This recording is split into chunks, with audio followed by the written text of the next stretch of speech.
a child star once seen on Power Rangers, now on death row for one of California's most chilling murders. An NFL champion, celebrated on Super Bowl Sunday, secretly living a double life that ended in a brutal killing. A Hollywood kingmaker who ruled the Oscars, exposed as a predator and dragged in handcuffs before the world. These aren't movie plots, they're real lives torn apart. This is the shocking reality of celebrities who lost it all in prison. They had it all: fortune, fans, and fame. But when greed, violence, and obsession took over, the spotlight faded into mugshots and prison walls. From Suge Knight's empire built on fear to R. Kelly's decades of abuse hidden behind platinum records, every downfall shows how fame can blind the world until the truth can't be ignored. This isn't entertainment. This is the collapse of icons, the unraveling of legacies, and the stories that prove no star is above the law.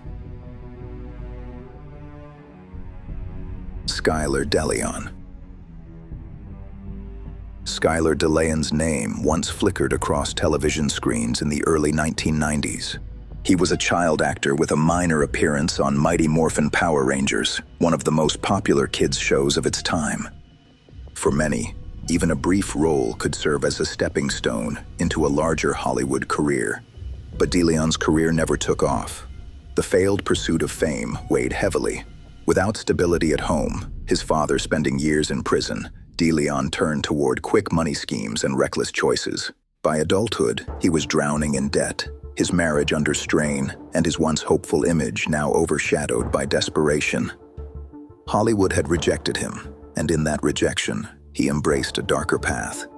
In 2004, desperate for money, DeLeon set his sights on Thomas and Jackie Hawks, a retired couple selling their 55-foot yacht.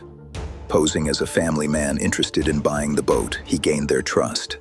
But once at sea, the Hawks were ambushed, bound, and tied to an anchor. With chilling calculation, they were thrown into the Pacific Ocean alive, sinking beneath the waves in a crime that shocked the nation with its cold-blooded precision.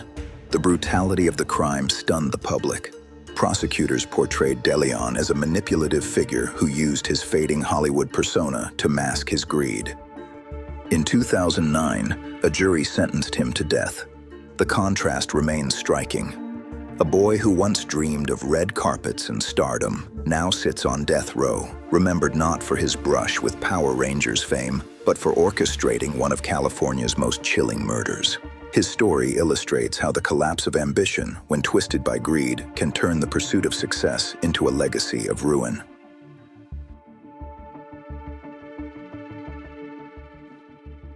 Carm Gillespie.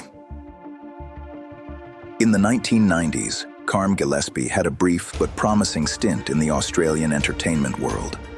His small role in the hit police drama Blue Heelers gave him visibility, and for a moment it seemed like a career in acting might follow. But as years passed, opportunities faded, and Gillespie's name slipped quietly from the industry. In December 2013, Gillespie arrived at Baiyun International Airport in Guangzhou, China. Hidden in his luggage was over 16 pounds of methamphetamine. Under Chinese law, carrying more than 50 grams of narcotics can trigger the death penalty. Gillespie was caught with over 150 times that threshold. For years, his trial moved quietly through the system. Then in June 2020, amid already strained relations between Australia and China, the court announced its final decision: execution. The timing raised questions. Australia had recently criticized China over trade practices and human rights. When the death sentence against an Australian citizen was confirmed, it ignited political outrage. Australian officials condemned the decision, calling it appalling, but Beijing stood firm, insisting their laws applied equally to all. What began as the downfall of a struggling actor had transformed into a diplomatic flashpoint.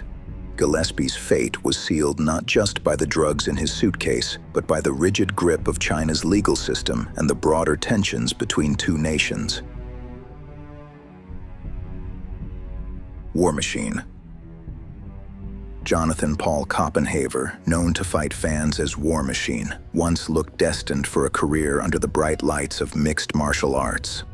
He burst onto the scene through The Ultimate Fighter 6, where his wild, brawling style and refusal to quit earned him a spot in the UFC. His victory over Jared Rollins at the season finale became an instant classic, bloody, reckless, and unforgettable. It earned him a performance bonus, and the kind of attention most fighters only dream of. For a moment, War Machine was the embodiment of the sport's rawest appeal. But the same chaos that made him a star inside the cage was spilling out in his personal life. After brief stints with the UFC and later Bellator, his career stalled. In August 2014, that pattern erupted in horrifying fashion. He stormed into the Las Vegas home of his ex-girlfriend, Christy Mack, and brutally attacked her and a companion. Mack's injuries were catastrophic: multiple broken bones, lost teeth, and internal trauma that nearly cost her life. The trial exposed a man consumed by violence far beyond sport.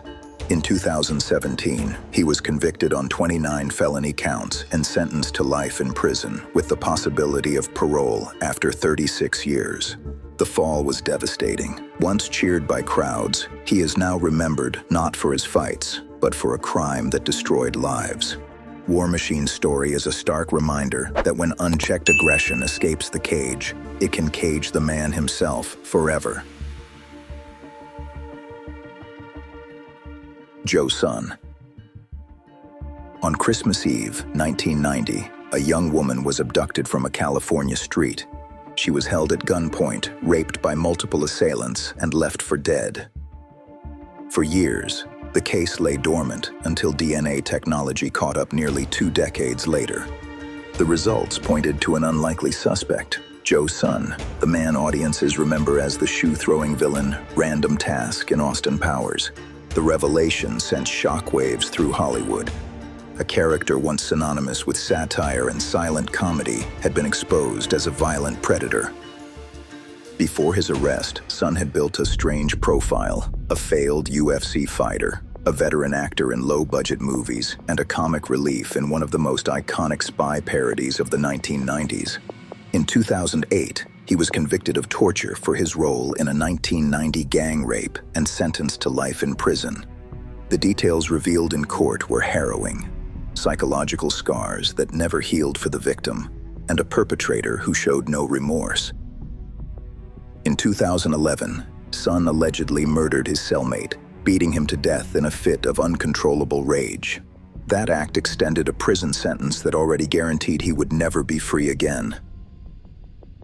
A man who once played a comedic villain is now remembered as a true monster. His legacy is not laughter, but horror, and it will forever be tinged with pain. Ryan Grantham. The image was heartbreaking. A boy once known for shy, wholesome roles on Canadian television standing in a courtroom, convicted of killing his own mother. That boy was Ryan Grantham, a young actor with credits in Diary of a Wimpy Kid, and most recently, the hit teen drama Riverdale. To fans, he was the face of a rising star. To those who knew him personally, he was polite, quiet, and disciplined. No one imagined the darkness growing behind his gentle exterior. On March 31st, 2020, that darkness broke through. Grantham shot his 64-year-old mother, Barbara Waite, in the back of the head as she played piano inside their family home in Squamish, British Columbia. Afterward, he calmly filmed a confession and placed her body beneath a sheet with flowers and candles, as though staging a twisted tribute. Investigators soon uncovered more. Grantham had packed his car with guns and ammunition, heading toward Ottawa with thoughts of assassinating Canadian Prime Minister Justin Trudeau. He ultimately turned himself in, confessing before those plans could be carried out. Psychologists later testified that he suffered from severe depression and intrusive violent thoughts, his mental state collapsing under years of untreated illness. In 2022, Grantham was sentenced to life in prison with the possibility of parole after 14 years. The fall of Ryan Grantham is not just the story of a young actor who lost everything. It is a chilling reminder of how mental health, left ignored and untreated, can erupt into unthinkable tragedy. From TV screens to a prison cell, His name will forever be tied to a crime that shocked a nation. Aaron Hernandez. Aaron Hernandez's rise was meteoric. Drafted by the New England Patriots in 2010, he quickly became one of the NFL's most dynamic tight ends. At just 23 years old, he signed a $40 million contract extension, cementing his place as a cornerstone of the league's most powerful offense. On the field, he was unstoppable. Off the field, however, Hernandez carried shadows that fame and money could not erase. Growing up in Bristol, Connecticut, he lost his father at age 16, a trauma that fueled anger and instability. Friends later described him as living a double life, NFL superstar by day, tied to street violence and reckless decisions by night. That duality came to a head in June 2013, when semi-professional football player Odin Lloyd, who was dating Hernandez's fiance's sister, was found shot to death near Hernandez's home.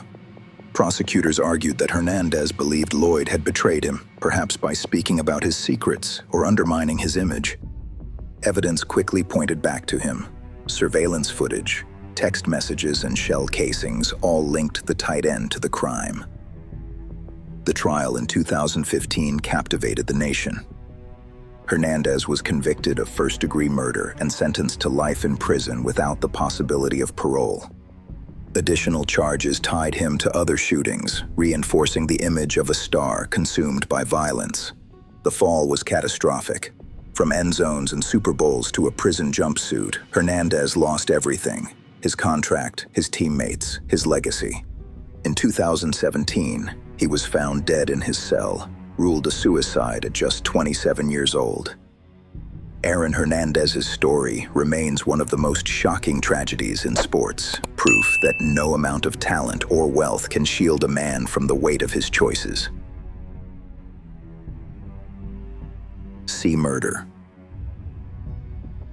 In the late 1990s, C. Murder, born Corey Miller, was a household name in hip-hop. As the younger brother of rap mogul Master P and part of the iconic No Limit Records, his music captured the raw edge of New Orleans street life.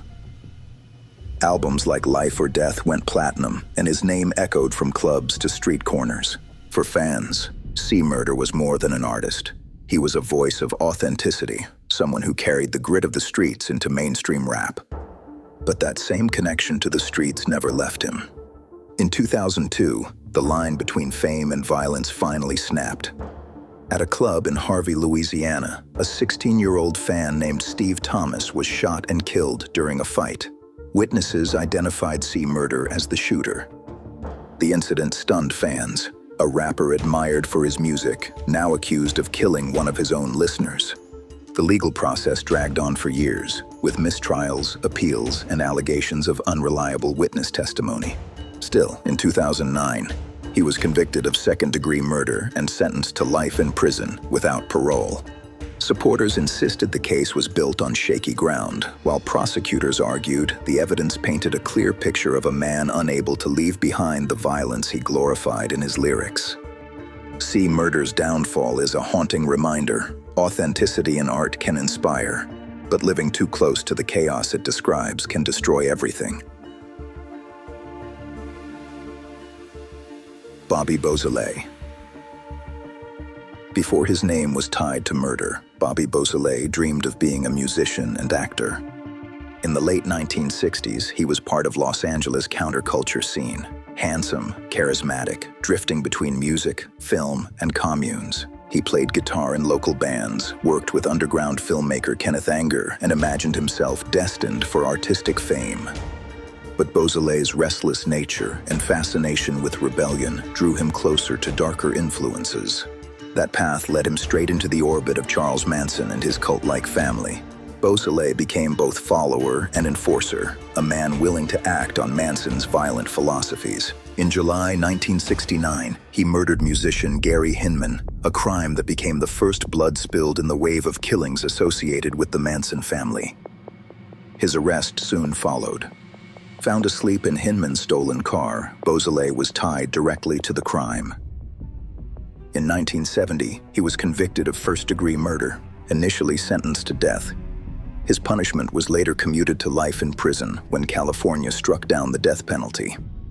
From stage lights to a prison cell, his name endures not for art, but as part of the Manson family's dark legacy, a cautionary tale about how rebellion, when poisoned by violence, destroys everything in its path.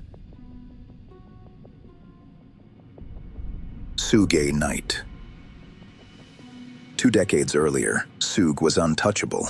As the co-founder of Death Row Records, he turned Dr. Dre's beats, Snoop Dogg's flow, and Tupac's fire into a cultural revolution. Death Row wasn't just a label, it was a movement, dripping with platinum records and street credibility.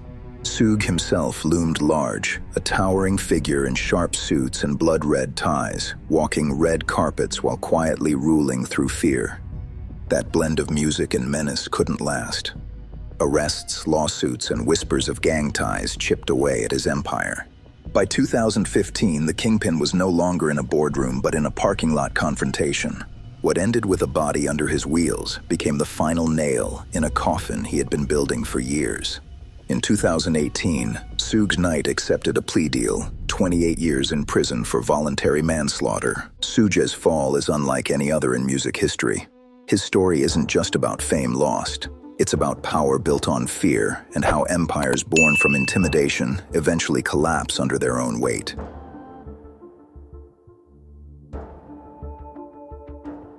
R. Kelly. For decades, R. Kelly was celebrated as the undisputed king of R&B. His voice shaped a generation, with hits like I Believe I Can Fly becoming global anthems. He sold millions of albums, won Grammy Awards, and built an image of musical genius. Fans saw him as untouchable, a man whose songs inspired hope and romance. But while crowds filled arenas, a darker story was unfolding in the shadows. Behind the music, R. Kelly built something closer to a criminal network than a career. Prosecutors later described it as a system of control. Young women and underage girls groomed, isolated, and abused, their lives dictated by the singer's fame and wealth. Survivors spoke of locked rooms, physical violence, and psychological manipulation. For years, whispers circulated, but money, intimidation, and celebrity culture kept the truth buried. That silence ended with the rise of the #MeToo movement and the explosive documentary Surviving R. Kelly. In 2021, a jury convicted him of racketeering and sex trafficking. The evidence was overwhelming, decades of abuse hidden behind platinum records. In 2022, he was sentenced to 30 years in prison. The fall was total. Once praised on red carpets, R. Kelly now spends his days in a federal prison. His legacy destroyed. His songs still echo on radios, but they carry a chilling weight, reminding listeners of the crimes tied to the man who wrote them. Harvey Weinstein. The courtroom was silent as Harvey Weinstein, once the most powerful man in Hollywood, shuffled in wearing a prison uniform and handcuffs. For decades, Weinstein was the ultimate kingmaker. As co-founder of Miramax and the Weinstein Company, he produced Oscar-winning classics like Shakespeare in Love and Pulp Fiction.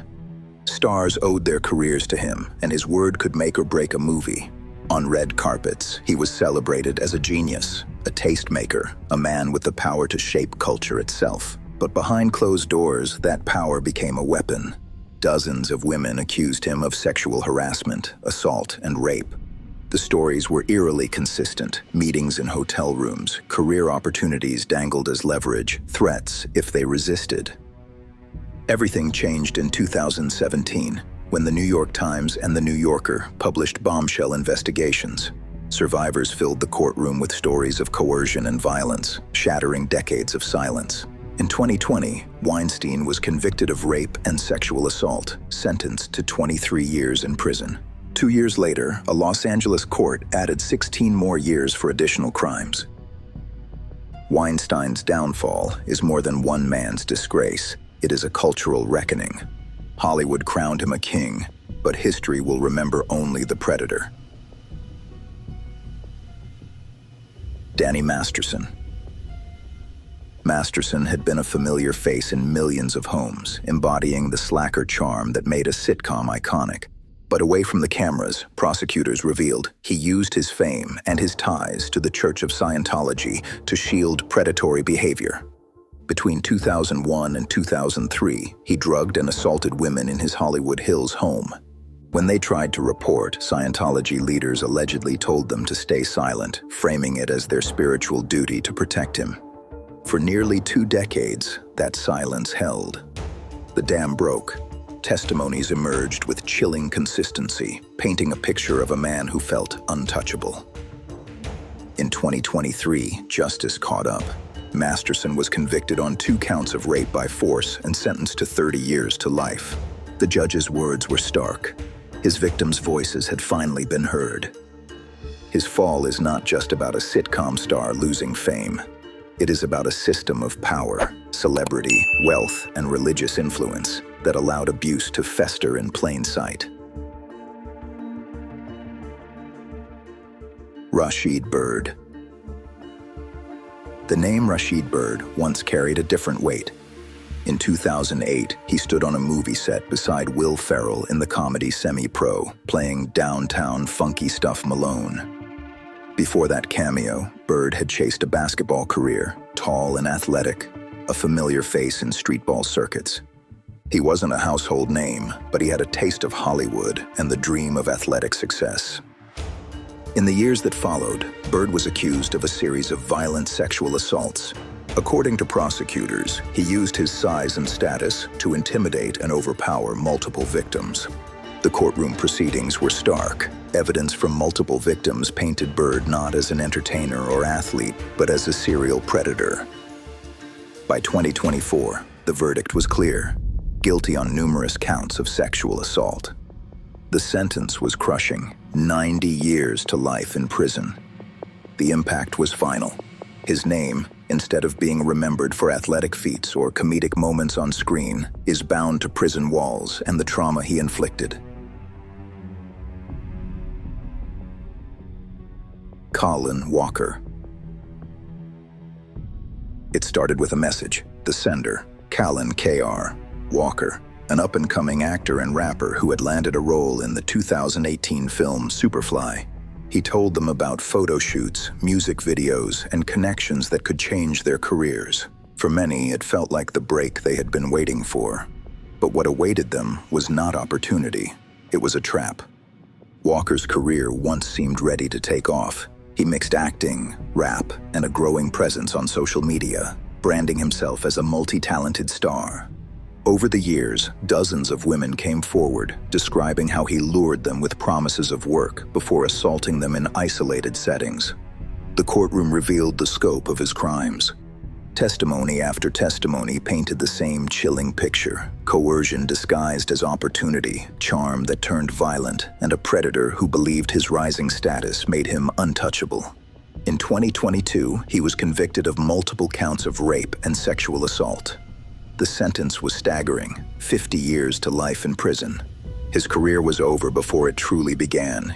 His name now synonymous not with music or movies, but with betrayal and violence. For victims, it was a nightmare. For Hollywood, it was another wake-up call. Predators don't always hide in the shadows. Sometimes, they wear the mask of rising stardom. Michael Jace. In Hollywood, Michael Jace was best known for his role on The Shield, where he played a police officer upholding the law on gritty Los Angeles streets. He also appeared in shows like Southland and films such as Forrest Gump. Off-screen, however, a darker reality brewed inside his home. On May 19, 2014, neighbors in Hyde Park, Los Angeles, heard gunshots and cries for help. Inside the Jace household, horror had unfolded. Michael had shot and killed his wife, April Jace, in front of their 2 young sons. Investigators later revealed that jealousy and marital disputes fueled the violence. Prosecutors said he accused her of wanting a divorce, and in a fit of rage, pulled the trigger multiple times. The children's testimony was heartbreaking. They had seen their father commit the ultimate betrayal. In 2016, Michael Jace was sentenced to 40 years to life in prison. The man who once wore a badge on television now wears a prison uniform. His career and family destroyed in a single night of rage.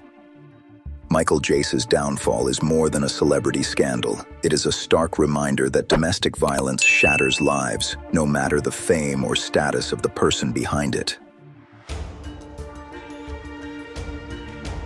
Darren Sharper. For years, Darren Sharper embodied success in American football. A 5-time Pro Bowler, 2-time All-Pro, and Super Bowl champion with the New Orleans Saints in 2010, he had the kind of resume most players could only dream of. But beneath that image, Sharper lived a double life that would shock the sports world. Prosecutors revealed he used drugs as weapons, slipping sedatives into women's drinks, then sexually assaulting them while they were incapacitated.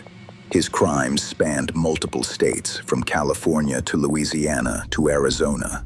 How could a man celebrated for discipline and strategy commit such predatory acts? Women testified about waking up in hotel rooms, dazed and violated, with only fragments of memory. Sharper initially denied wrongdoing, but the evidence, including drug traces and consistent victim accounts, was overwhelming. In 2016, Darren Sharper was sentenced to 20 years in prison after pleading guilty to sexual assault charges across several states. His NFL legacy vanished overnight. Hall of Fame considerations ended, television gigs dissolved, and fans recoiled from a name once cheered in stadiums. Elizabeth Holmes. In the early 2000s, Elizabeth Holmes was the face of a new Silicon Valley dream. Dropping out of Stanford at just 19, she promised to revolutionize healthcare with her company Theranos. Her idea sounded world-changing. A single drop of blood could run hundreds of medical tests quickly and cheaply. At her peak, Holmes was hailed as the youngest self-made female billionaire. Her company valued at $9 billion. But beneath the glossy magazine covers and boardroom promises, there was no breakthrough, only deception. The technology never worked as advertised. Former employees described a culture of secrecy and intimidation, where failed results were hidden and machines often gave dangerously inaccurate readings. By 2015, investigative journalists began pulling back the curtain. Reports revealed the truth. Theranos' machines were unreliable, and much of the testing was done on traditional lab equipment. Investors felt betrayed, regulators intervened, and the empire collapsed almost overnight. In 2022, after years of legal battles, Holmes was convicted on 4 counts of fraud and conspiracy. Prosecutors argued she deliberately misled patients and investors, knowing her technology could not deliver. She was sentenced to 11 years and 3 months in prison. Elizabeth Holmes wanted to change the world. In the end, she changed only her own destiny, from boardrooms and billions to prison walls. Jen Shah. On The Real Housewives of Salt Lake City, Jen Shah was unforgettable. She flaunted designer outfits, threw over-the-top parties, and built her brand on luxury and excess. But behind the glamour was a scheme built on deception. Prosecutors revealed that Shah operated a massive telemarketing fraud targeting the most vulnerable, elderly individuals searching for financial security. Through fake business services, her team drained life savings from victims who could least afford it. The FBI closed in during the filming of her show. In March 2021, Shah was arrested in a dramatic scene that played out almost like scripted TV. At first, she denied everything, proclaiming innocence both in court and on camera. But the evidence told another story: bank records, phone calls, and testimony from co-conspirators. In 2023, Shah was sentenced to 6.5 years in federal prison, ordered to pay millions in restitution. For her victims, it was justice. For Bravo fans, it was the collapse of a reality star's empire.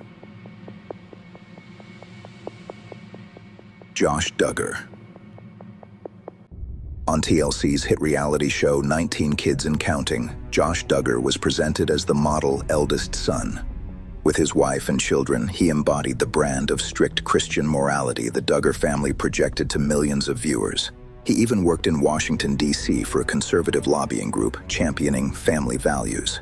But behind that carefully polished image was a disturbing truth. Years before, Duggar had faced accusations of molesting underage girls as a teenager, including some of his sisters. The family handled it privately, and the scandal was downplayed. For a time, it seemed he had escaped accountability. Then in 2019, federal agents discovered that Duggar's computer contained some of the most graphic child sexual abuse material investigators had ever seen.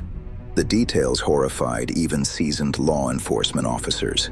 Images of children, including infants, being exploited.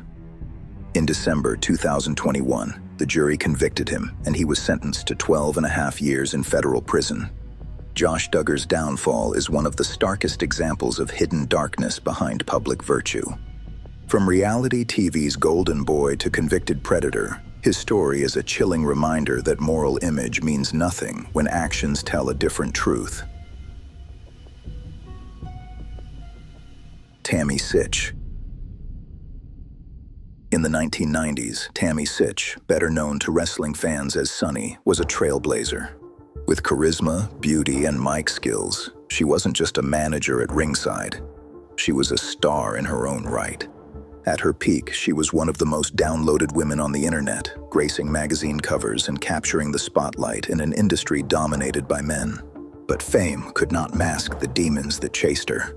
After leaving WWE, Sitch's life spiraled into substance abuse, arrests, and repeated run-ins with the law. The breaking point came in March 2022. Driving under the influence in Florida, Sitch crashed into another vehicle, killing a 75-year-old man. In 2023, the court delivered a crushing verdict: 17 years in prison for DUI manslaughter and related charges. Sunny was once a shining light in wrestling's history, but her name now serves as a warning written in tragedy. Fame can open doors to wealth, influence, and adoration, but it can also magnify every flaw. The lives we've just revisited show how quickly the spotlight can turn into a searchlight. These stories of celebrities who lost it all in prison are not just scandals. They're cautionary tales about how greed, violence, or unchecked power can erase years of success in a single moment. From Hollywood stars to athletes and musicians, each fall carried the same lesson. No amount of talent or money can place anyone above the law. What makes their stories haunting is the contrast, the applause of millions replaced by the silence of a prison cell. Their fame was real, but so were their crimes, and history will remember both. If you found this journey eye-opening, don't forget to like this video, share it, leave a comment, and hit the notification bell so you won't miss our next deep dive.